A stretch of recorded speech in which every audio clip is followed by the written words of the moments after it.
Step 1. Set up a situation where the dog is likely to touch the mat, even if by accident. Present the mat on the ground and wait for Fido to step on it, touch it, or investigate it. When Fido interacts with the mat, the handler should click, then toss a treat on the mat. As long as Fido stays on the mat, continue to click and treat with a fast rate of reinforcement.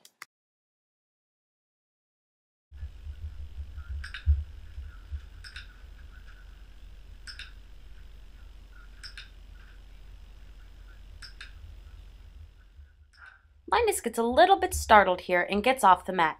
No big deal. I'm just going to wait for him to reinvestigate and then I'll start clicking and treating again.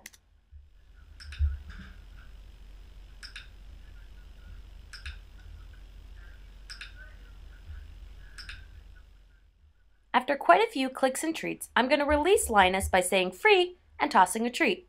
This allows me to reset and to tell him when he's allowed to get off the mat and not. This one is hard, so I'm going to just wait for him to reinvestigate as opposed to getting on the mat.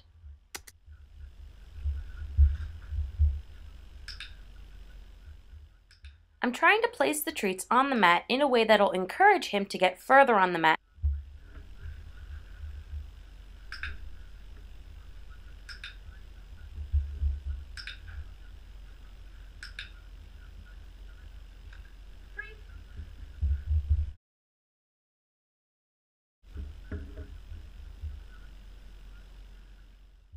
All this clicking and treating is building value for being on the mat. It is teaching him that when the mat is available, that is the place to be.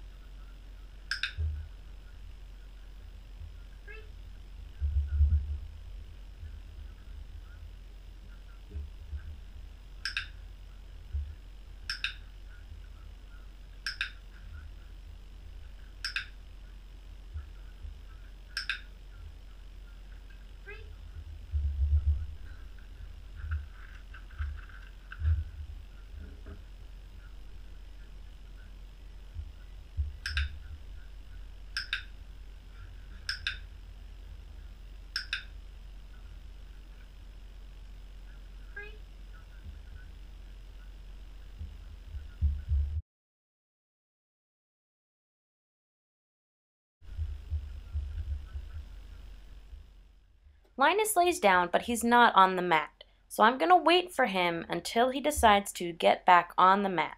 That's the only place where good things happen.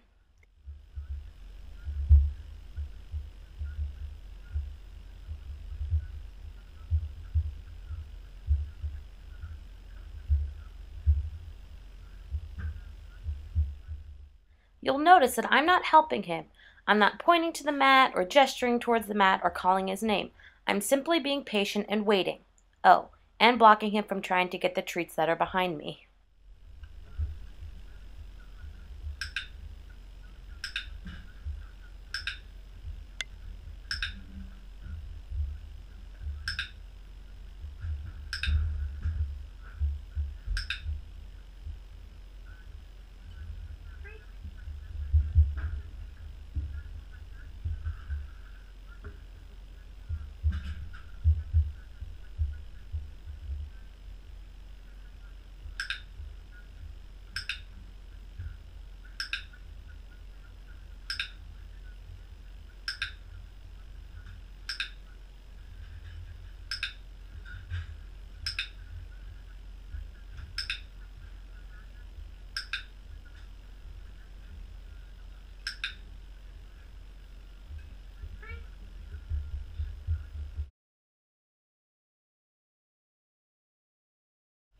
Here, I'm going to wait for Linus to lay down because something about his body language just said he was going to lay down. So I held out, and when he did, I clicked and treated and jackpotted it by giving him multiple treats for the one click.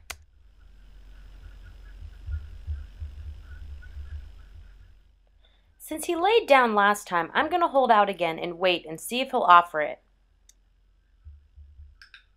Since he's barely on the mat, I'm going to use the placement of my reward to encourage him to get more on the mat.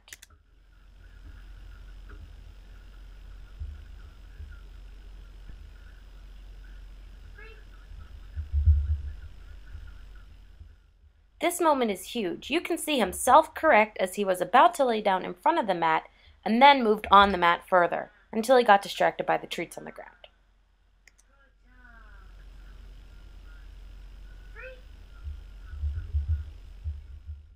Before moving on, I like to have the dog offering to sit or lay on the mat. If your dog has not offered either, one way to encourage it is to practice down a bit before you do mat work. Then withhold the click and see if Fido offers to down while on or almost on the mat. Step 2. As Fido is becoming more reliable at going to the mat and laying down, I start moving the mat further away from me and change its position regularly. When going to the mat at a greater distance is no problem, I start to reduce my rate of reinforcement, which asks for longer duration of behavior in between clicks and treats.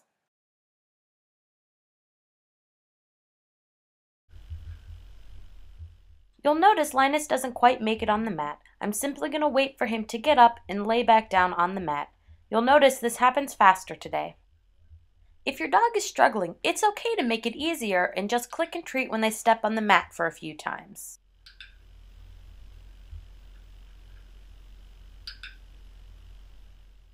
You'll also notice that my rate of reinforcement has dropped for Linus. I'm not rewarding nearly as often, and I'm making sure that he is maintaining that position for longer in between each click and treat.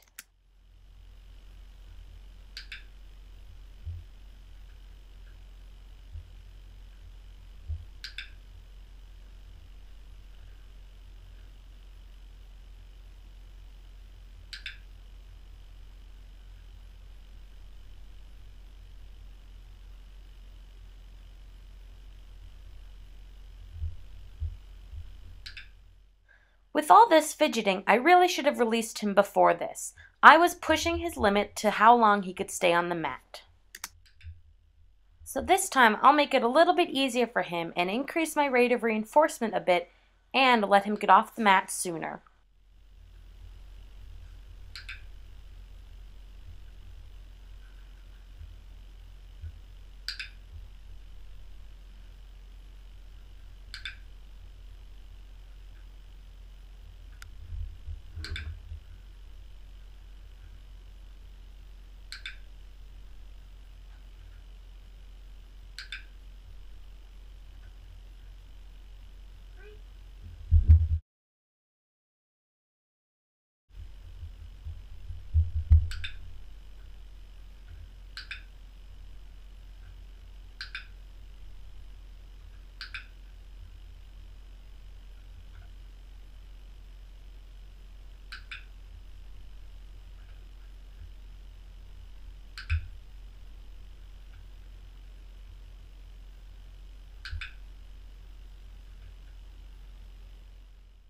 I get a little bit more wiggling here. I'm hoping to wait it out until he's still before I click and treat. I'm then going to try to prevent the wiggling by clicking and treating before any more wiggling happens.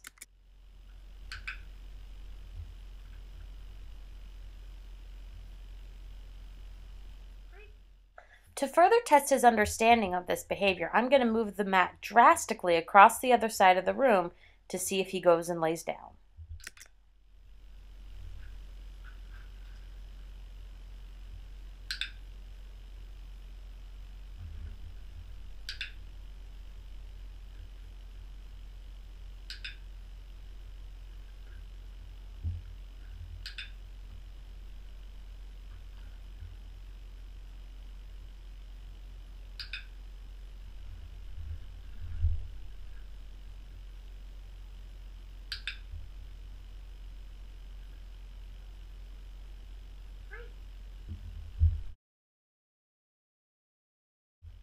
This time I'm focusing on distance. I've placed the mat as far away as it's ever been, and I'm practicing with an increased rate of reinforcement.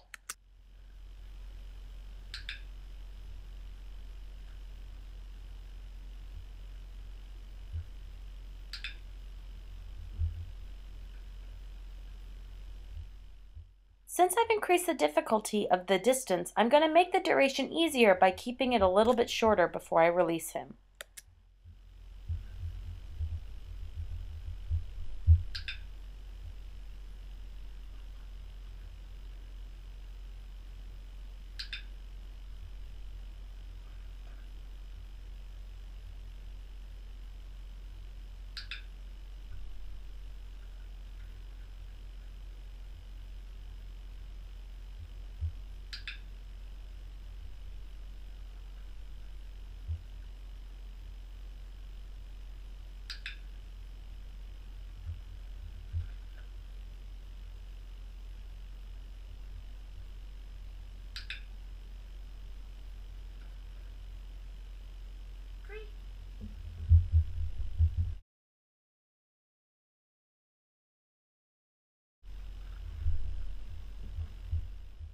You'll notice the distance is much closer this time and the duration is shorter as well. That's because I've introduced a distraction to the environment. I've placed the measuring cup with kibble near the mat, so now when Linus is working, he has to decide whether to go for the kibble in the measuring cup or go back to the mat. I'm going to stick to my criteria here. I want Linus to get further on the mat before he gets a click and a treat, so I'm just going to wait him out.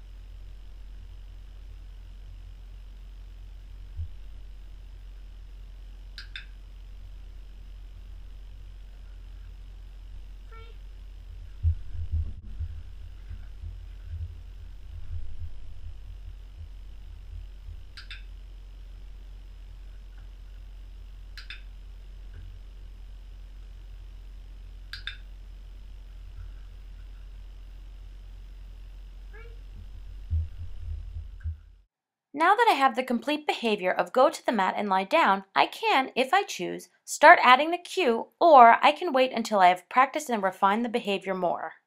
Naming the cue early or waiting until later both have their benefit. To add the cue, all you have to do is say the cue as Fido is starting to lay on the mat. After quite a few repetitions with success, you can start saying it as he is walking toward the mat and eventually before he even starts walking. As you continue to practice mat work, be sure to practice with you in different positions like sitting and standing. Make sure to place the mat all around, even behind you, while adding distance and duration.